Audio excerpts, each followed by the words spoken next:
Hello, guys. Salute every one of you. This is your teacher. I've come again with classes of today, and today we are on lesson 12. But before I continue, please, if you are new to my channel, make sure that you subscribe. Look below, you see the red button. Hit that red button, hit the notification bell because we are doing classes here. We are doing geography, history, and economics and other subjects also from time to time. But our main topics are history, economics, and geography. We study advanced to ordinary level, or ordinary to advanced level. So I just want to say that please, it takes you nothing to share this teaching. You can just click the share button. You can share on WhatsApp. You can share on Facebook. You can share on any social media platform that you feel comfortable. You know that there are many students who are not actually having the school fees to be able to pay for classes. This may be the opportunity for them to do some classes even at home, and you may be part of that help to them by sharing this video because many of them are stranded. Some don't have school fees, some don't know what to do, how to attend classes, but they can get these classes for free if only you share it with them. So you don't know who out there will need these classes. So I'm imploring everyone, share it on WhatsApp, share it on Facebook, any social media platform. Okay, so let's dive right into it. We are on lesson 12 in history, and today we'll be looking at effects and weaknesses of the Berlin West African Conference.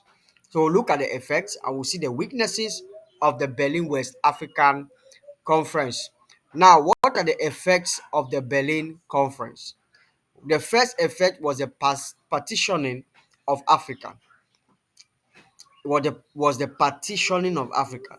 At the Berlin Conference, European powers carved up Africa without considering the aspirations, cultures, and borders of the diverse African tribes and kingdoms.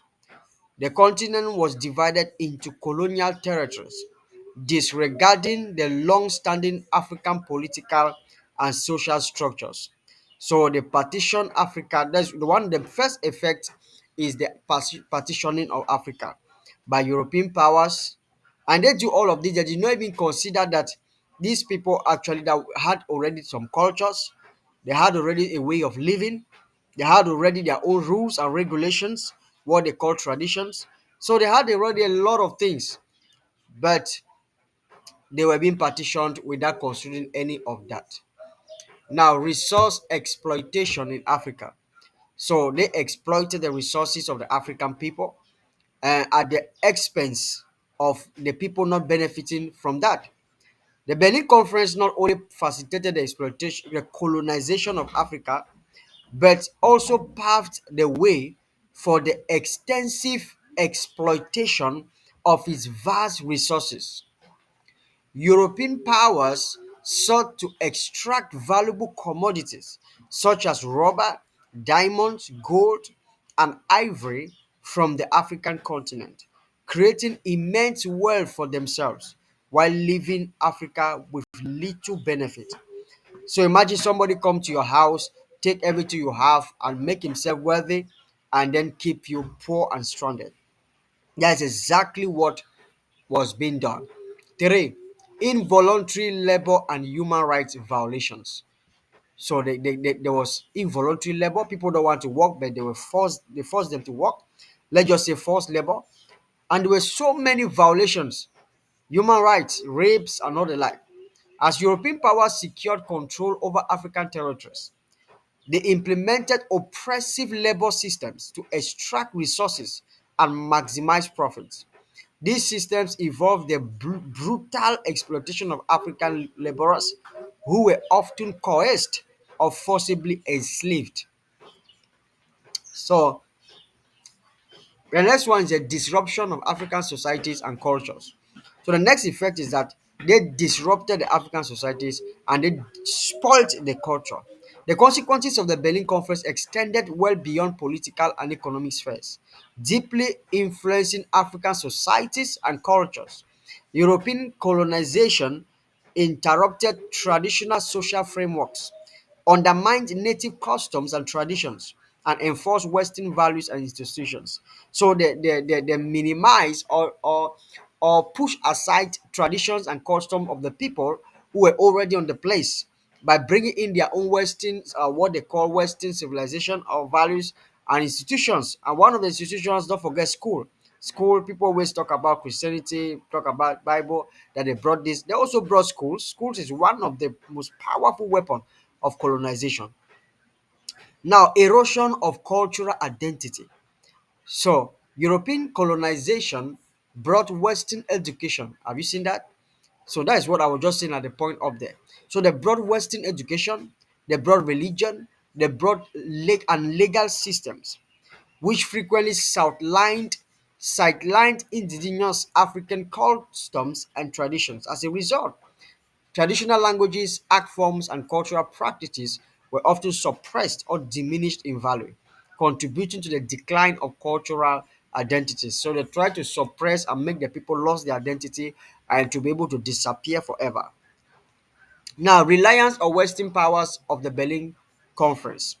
So, one of the major outcomes of the Berlin Conference was the establishment of a dependency dynamic between African colonies and their European colonizers. This economic reliance significantly obstructed the ability of African nations to govern themselves and pursue development. So the strategy was to make sure that these people does not get developed, they don't know exactly what to do.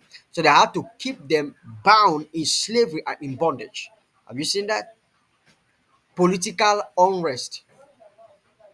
The arbitrary establishment of borders at the Berlin Conference continues to foster political instability across Africa. Ongoing tribal conflicts, territorial disputes, and power struggles hinder social progress, economic development, and regional collaboration in numerous African countries. So, political unrest, there were so many political unrest in African countries, so many fights, so many tribal conflicts because territories were being added, territories were being subtracted. So, this caused a lot of wars and caused a lot of economic backward. Now, the next one is economic inequalities. The extraction of Africa's resources without proper attention to development needs has created a substantial economic divide between African nations and their former colonial powers. This economic inequality, along with the persistent external influences, has hindered the ability of African countries to attain sustainable economic growth and eliminate poverty. Cultural resistance. In the face of the challenges brought on by European colonization, African cultures and traditions have demonstrated impressive resilience across the continent. Initiatives are underway to safeguard and revitalize indigenous languages, art forms, and customs, while also incorporating them into contemporary development strategies. So that is it. Now we are going to look at now the weaknesses of the Berlin West African Conference. So I've seen the effects. Now, what were the weaknesses?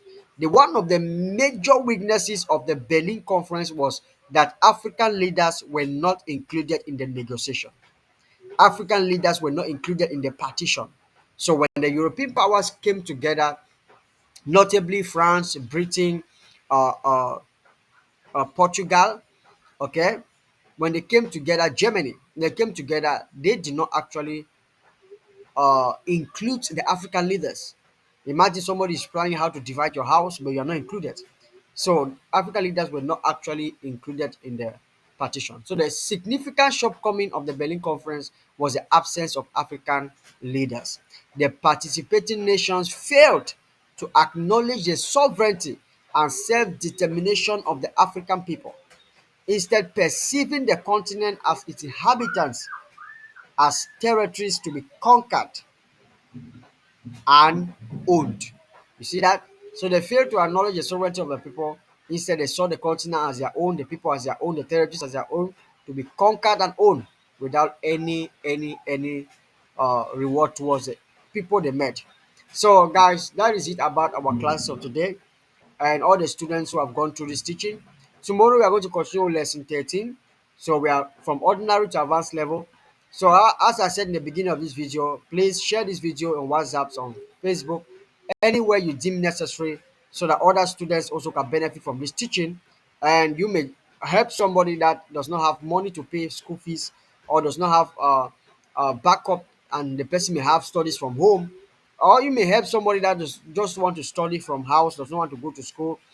It may be a very great way to share this knowledge with other people. All right, thank you guys very much. See you tomorrow.